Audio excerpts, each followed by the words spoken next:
Gracias, gracias,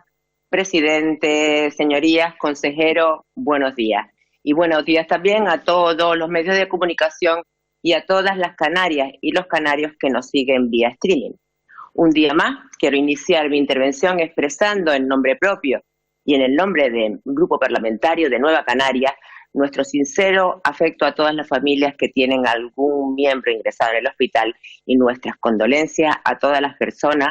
que en estas últimas 7 semanas han perdido a un ser querido y no han podido acompañarlos en sus últimos momentos ni despedirse siquiera de ellos.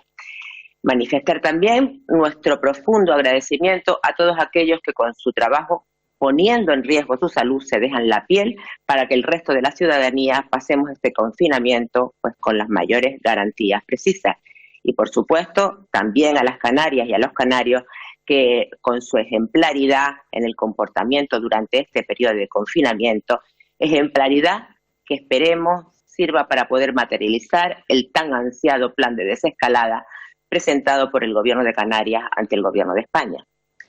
Sus competencias en materia de obras públicas, de transporte y de vivienda, consejero, son determinantes tanto en la gestión de la crisis sanitaria como en las de esas otras dos crisis a las que había que hacer frente pues el día después, me refiero pues al impulso de la economía como también a la necesidad que además se va a tornar imperiosa en muy breve espacio de tiempo de paliar los efectos nocivos para el empleo, de parar el inexorable crecimiento del número de desempleados que al día de hoy y de no corregir las previsiones, pues puede llegar a niveles de paro del 50%. En la primera fase de la gestión de esta crisis sanitaria, entendemos que ha sido destacable la actuación de sus consejerías. Ha sido destacable la adopción de algunas medidas, como por ejemplo la de la ágil tramitación de la salida en masa de los turistas y el cierre casi total de los puertos y aeropuertos que junto con el confinamiento y con nuestro hecho insular ha permitido, pues dentro de lo malo, los mejores datos en cuanto al número de contagios de todo el territorio español. Y desde Nueva Canarias, consejero, queremos felicitarlo por ello. Toca abordar ahora la segunda fase de esta crisis porque si bien todos compartimos que en estos momentos la prioridad es salvaguardar la salud de los canarios y de las canarias, no podemos olvidar que hay otra salud, la salud económica, salud que también se ha quebrado y que precisa del cuidado y de las atenciones por parte del gobierno. Y eso, por supuesto, si no queremos perder de forma irreversible pues nuestro tejido productivo. Y en la salvaguarda de esa salud económica, su consejería tiene un papel muy relevante que desempeñar. Consejero, es que es tan grave la situación en la que nos encontramos que estamos obligados a buscar conjuntamente, unidas todas las organizaciones políticas, económicas y sociales, soluciones rápidas, efectivas y además soluciones modulables en el tiempo que permitan paliar los efectos de la crisis económica y social que indudablemente va a golpear muy duramente a esta tierra y a todos y a todas las que en ellas vivimos. Este virus lo pararemos entre todos y la crisis económica y social también debemos de pararla entre todos. La economía contemporánea de Canarias se ha caracterizado por su dependencia del binomio turismo-construcción que representa pues un 35 y un 7% respectivamente del PIB, o sea, de facto la mitad de nuestra economía está en manos de ese binomio y también en manos de ese binomio está más del 50%, más de la mitad del empleo en Canarias. Por lo que en un momento como el actual, en el que existe un riesgo de enorme fractura social, pues lógicamente por nuestra dependencia económica del turismo, un sector que se mantiene sin actividad productiva desde el inicio de la crisis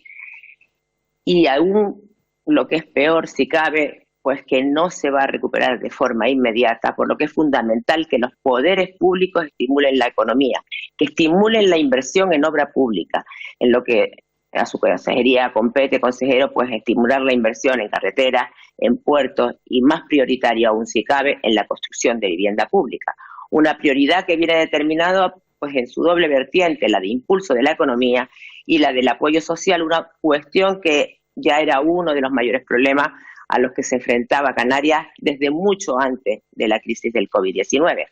La crisis del 2008 hizo mella en el sector de la construcción en las islas y paralizó muchísimas obras, esas que ahora son las que debe impulsar el actual Ejecutivo, tanto para dar garantía habitacional a la mayor parte posible, pues de esas 17.000 personas demandantes de vivienda, como para impulsar la economía en sí misma.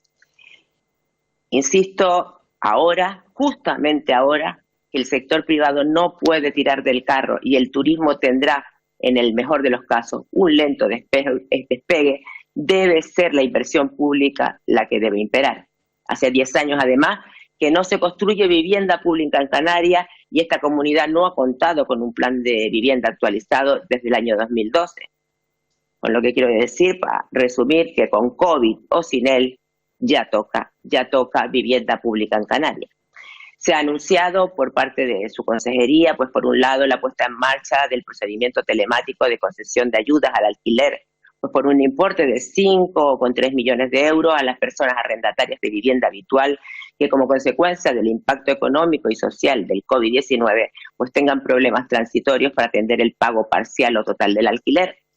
También, por otro lado, también se ha aprobado la exención del pago de alquiler a las 17.253 familias inquilinas de una vivienda social en Canarias hasta que acabe el estado de alarma como parte de un conjunto de medidas aprobadas con el objetivo de ayudar a las familias más vulnerables, de las que se beneficiarán además de forma automática sin necesidad de hacer ningún trámite, lo que entendemos que supone un alivio extra. En cuanto al área del transporte, es evidente que para el sector del transporte terrestre de viajeros, esta crisis ha significado un duro mazazo, pues por el estrecho vínculo que el turismo y las restricciones de movilidad de viajeros dentro de cada territorio. La realidad pura y dura es que sin turistas ni colegios, las empresas de transporte están heridas de muerte.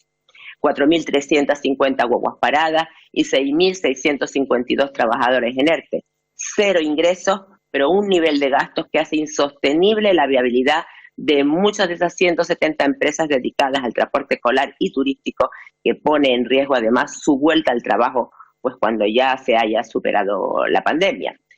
Consejero, usted además se comprometió con el sector a hacer las gestiones oportunas para agilizar los pagos pendientes de abonar por la administración autonómica,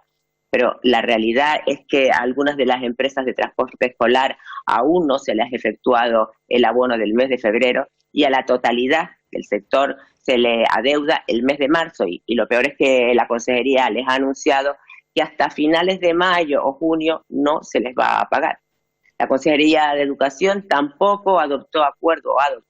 alguno sobre el abono de los días correspondientes a la suspensión de las clases a partir del día 13 de marzo, pues este acuerdo que figura en convenio y por lo que ni siquiera han podido facturar. Yo le pido, consejero, en nombre de las transportistas y en nombre de Nueva Canarias, que siga haciendo las gestiones, todas las que pueda, para que el abono de esa deuda se haga efectivo a la mayor brevedad posible e evitar también, en la medida de lo posible, dejar el número mayor o el menor número de empresas pues en la cuneta, dejarlas atrás. Es necesario tener todo listo para que en el momento oportuno podamos recuperar la conectividad y la movilidad en nuestras islas, y para ello el transporte público terrestre debe estar preparado, como también deben estar preparados los puertos y aeropuertos para volver a recibir turistas con todas las garantías, tanto para los que vienen como para los que aquí residimos. Para finalizar mi intervención, respecto a la polémica generada tras la publicación del informe de la Comisión Nacional de Mercados y de la Competencia sobre el precio de los billetes aéreos, pues desde mi grupo parlamentario, desde Nueva Canarias, nos alegra haber observado cómo la bonificación del 75% ha sido amplia y rotundamente defendida. Cuando en el año 2017 Nueva Canarias logró este hito histórico, muchos fueron los que miraron la propuesta con cierto recelo e incluso con cierta sorna. Y hoy, por el contrario, vemos con alegría y además, ¿por qué no decirlo?, con gran orgullo, cómo estas propuestas han pasado a ser de todos nosotros y como tal de todos los sectores, de todos los partidos y de todo el gobierno de Canarias en su conjunto, porque todos con rotundidad defendemos la bonificación del 75% al tiempo que exigimos, como no puede ser de otra forma, que se busquen medios para corregir aquellas subidas de precios de los billetes aéreos que se han estado produciendo, y eso a pesar de que el gobierno de España, cuando adquirió el compromiso de la bonificación, también se comprometió a vigilar que no subieran estos precios, algo que claramente y de momento no ha hecho. Muchas gracias